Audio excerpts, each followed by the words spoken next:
students, welcome to you all on YouTube channel of Amrit Senior Secondary School. Dear students, आज हम लोग English grammar के periods में adjective के topic को ही कंटिन्यू करेंगे। बच्चों, आपने पार्ट 1 में पहले ही पढ़ा कि एडजेक्टिव जो है वो एक ऐसा वर्ड है जो कि नाउन या प्रनाउन को क्वालिफाई करता है, नाउन या प्रनाउन की विशेषता बताता है। हमने इसको एग्जाम्पल्स के थ्रू भी जाना कि अगर रोहन है, रोहन किसी लड़के के बारे में बताते हैं, उसकी क्वालिटी क्या है, वो एक अच्छा लड़का है, वो बहुत अच्छा लड़का है, बेस्ट है, क्लेवर है। इस तरह से उसकी क्वालिटी को बताने वाले वर्ड्स जो हैं वो एडजेक्टिव कहलाते हैं। इसी तरह से किसी प्लेस, किसी थिंग, फीलिंग्स के बारे में बताने वाले शब्दों को हम लोग एडजेक्टिव के नाम से जानते हैं। हम लोगों ने एडजेक्टिव्स की टाइप्स भी पढ़ी कि ये टोटल 9 टाइप्स के होते हैं। हमने हमारे पिछले वीडियो में adjective of quality, quantity, number और डेमोन्स्ट्रेटिव एडजेक्टिव डिस्कस कर लिए थे। आज हम लोग आगे distributive adjective, interrogative, possessive, emphasizing adjectives जो हैं इनको कंटिन्यू करेंगे। तो आइए शुरू करते हैं आज का topic adjectives and its types में। सबसे पहले डिस्ट्रीब्यूटिव एडजेक्टिव, जो क्या है एडजेक्टिव्स की 5th टाइप है। कौन सी टाइप है? 5th type. और कौन सा? Distributive adjective. कौन सा adjective? Distributive adjective. Distributive adjective क्या होता है? The words that refers to the members of a group. एक ग्रुप के मेंबर्स को रेफर करते हैं जो वर्ड्स, कैसे? एज इंडिविजुअल्स, कि एक अकेला शब्द जो है वो एक ग्रुप के पूरे मेंबर्स को रेफर करता है, उसे हम लोग डिस्ट्रीब्यूटिव एडजेक्टिव के नाम से जानते हैं। इसमें कौन कौन से वर्ड्स ले लेते हैं? ईच, एवरी, ईदर, नीदर, इन वर्ड्स को डिस्ट्रीब्यूटिव एडजेक्टिव में काउंट कर लिया जाता है। अब बच्चों, हमने क्या किया कि अगर मान लो कि ये एक ग्रुप है, ये इसके अलग अलग मेंबर्स हैं और ये मेंबर्स जो हैं इन सबको कौन डिनोट कर रहा है? एक पर्टिकुलर वर्ड। तो जो वर्ड पर्टिकुलर ग्रुप के मेंबर्स को डिनोट करे, उनको रेफर करे, उसे हम लोग डिस्ट्रीब्यूटिव एडजेक्टिव के नाम से जान लेते हैं। तो इनका यूज़ कैसे करते हैं? आपने हमेशा याद रखना है कि डिस्ट्रीब्यूटिव एडजेक्टिव में ईच, एवरी जो है वो हमेशा नाउन के, उनके बाद जो है नाउन यूज़ किया जाता है। क्या यूज़ किया जाता है? नाउन। प्लस आपने एक और याद रखना है कि नाउन सिंगुलर होगा। नाउन सिंगुलर होगा तब हम लोग उसके साथ ईच का प्रयोग करेंगे या एवरी का प्रयोग करेंगे। अब ईच और एवरी अलग अलग तरीके से कैसे यूज़ किए जाते हैं? अगर हम लोग एक क्लास की बात करते हैं, गर्ल्स की, क्लास में गर्ल्स हैं, ठीक है, यहाँ पर हम लोग बात कर रहे हैं 2 गर्ल्स इन अ क्लास, कि एक क्लास की 2 लड़कियों की बात कर रहे हैं। और एक तरफ हम लोग 2 से ज़्यादा लड़कियों की बात कर रहे हैं, क्लास में 2 से ज़्यादा लड़के, मतलब सारी क्लास की बात कर रहे हैं। अब फर्स्ट सेंटेंस आ जाता है कि dash girl has a pen. अब यहाँ पे कितनी लड़कियाँ थी क्लास में? 2 गर्ल्स हैं। जब 2 गर्ल्स की बात की जाए, 2 लोगों की बात की जाती है, तब ईच का यूज़ किया जाता है।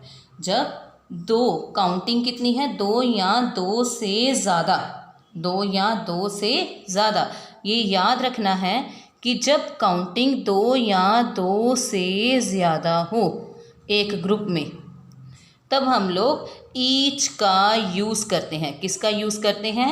ईच का। हम कितनी लड़कियों की बात कर रहे थे? 2 गर्ल्स की। तो each girl has a pen. दूसरी बात आपने नोट की कि ईच के बाद आने वाला वर्ड गर्ल, ये क्या है? नाउन है। क्या है ये? नाउन है। और कैसा नाउन है? सिंगुलर नाउन है। कैसा नाउन है? सिंगुलर नाउन है। तो तब हम लोग ईच का यूज़ करते हैं। इट मीन्स ये हमारा सही है। नेक्स्ट आ गया every girl has a pen. Every, every तब यूज़ किया जाता है जब गिनती 2 से ज़्यादा हो। एवरी का यूज़ कब किया जाता है? 2 से ज़्यादा के लिए। 2 से ज़्यादा के लिए हम लोग एवरी का यूज़ करते हैं। किसका यूज़ करते हैं? एवरी का। और यहाँ पर कितनी गर्ल्स की बात की जा रही है? 2 गर्ल्स की। इट मीन्स ये गलत है। अगर मोर देन 2 गर्ल्स क्लास में हो तब बात करें तो each girl has a pen, तब भी ये ठीक है, क्योंकि ईच 2 या 2 से ज़्यादा के लिए यूज़ किया जा सकता है।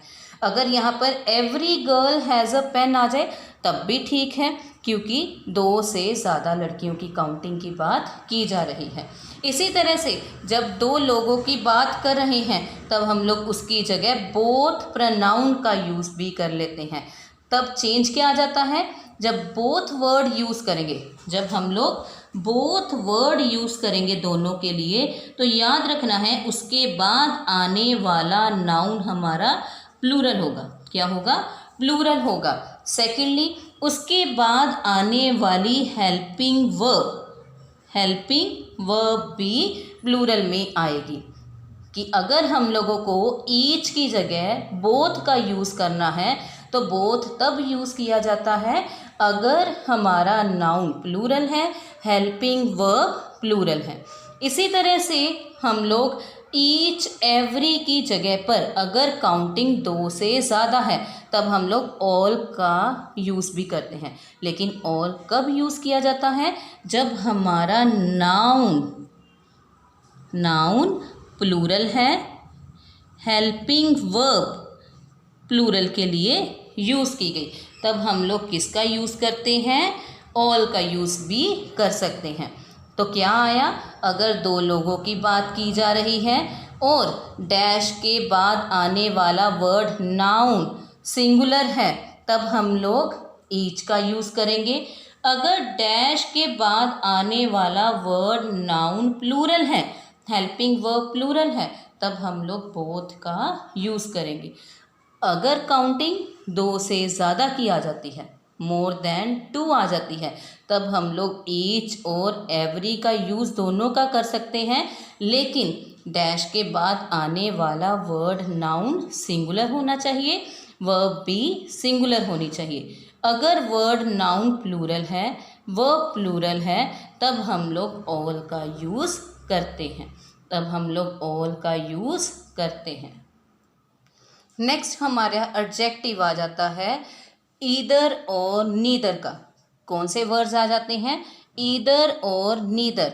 ईदर हाँ के लिए यूज़ किया जाता है, अफर्मेटिव सेंटेंस के लिए यूज़ किया जाता है। कौन से सेंटेंस के लिए? अफर्मेटिव सेंटेंस के लिए यूज़ किया जाता है। और नीदर हमेशा नेगेटिव फॉर्म के लिए यूज़ किया जाता है। नीदर हमेशा नेगेटिव फॉर्म के लिए यूज़ किया जाता है। एग्जाम्पल देखते हैं। Dash road is safe. अब सड़क 2 हिस्सों में बटी हुई है, सड़क 2 हिस्सों में बटी हुई है और दोनों ही हिस्से जो हैं वो सुरक्षित हैं, कहीं पर जाने के लिए सेफ हैं। जब 2 चीज़ों की बात की जा रही है और दोनों ही ठीक हैं या दोनों अफर्मेटिव सेंस रखते हैं, तब हम लोग ईदर का यूज़ करते हैं। इसी तरह से on dash side of the road lie long fields of barley, कि बार्ले के लंबे लंबे खेत जो हैं वो दोनों साइडों पर हैं, सड़क के दोनों साइडों पर हैं। तो जब सड़क की दोनों साइडों की बात की गई, अफर्मेटिव की बात की गई, तब ईदर का यूज़ किया गया। अगर नीदर को देखें, डैश रोड इज सेफ, कि कोई भी सड़क जो है वो सुरक्षित नहीं है, नेगेटिव सेंस आ जाती है कि 2 सड़कें हैं, दोनों ही सुरक्षित नहीं हैं, नेगेटिव सेंस नीदर का use. Dash boy is trustworthy, कि कोई भी लड़का विश्वास के लायक नहीं है, 2 लड़के हैं, दोनों ही जो हैं वो विश्वास के लायक नहीं है, तो नीदर। दूसरी चीज़, इनके बाद आने वाला वर्ड नाउन है, आने वाला वर्ड नाउन है, रोड नाउन है, बॉय नाउन है। सेकेंडली सिंगुलर है, वर्ब सिंगुलर यूज़ हो रही है, इज़ यूज़ कर रहे हैं, यहाँ पर लाई फर्स्ट फॉर्म यूज़ कर रहे हैं, तो ये हमारा जो है ईदर और नीदर जो है प्रयोग किया जाएगा। नेक्स्ट रूल आ जाता है इंटेरोगेटिव एडजेक्टिव्स का। कौन से एडजेक्टिव?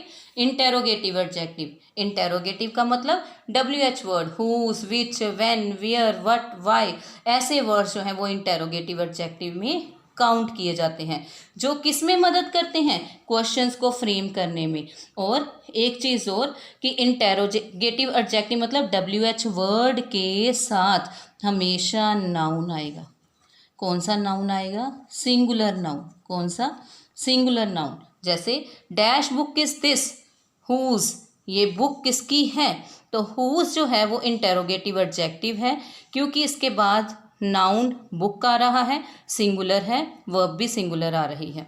नेक्स्ट देखते हैं, which pen do you like most. Which हमारा इंटेरोगेटिव एडजेक्टिव, क्योंकि पेन सिंगुलर है, डू बी हमारा इंटेरोगेटिव प्रेजेंट इंडेफिनिट यूज किया गया।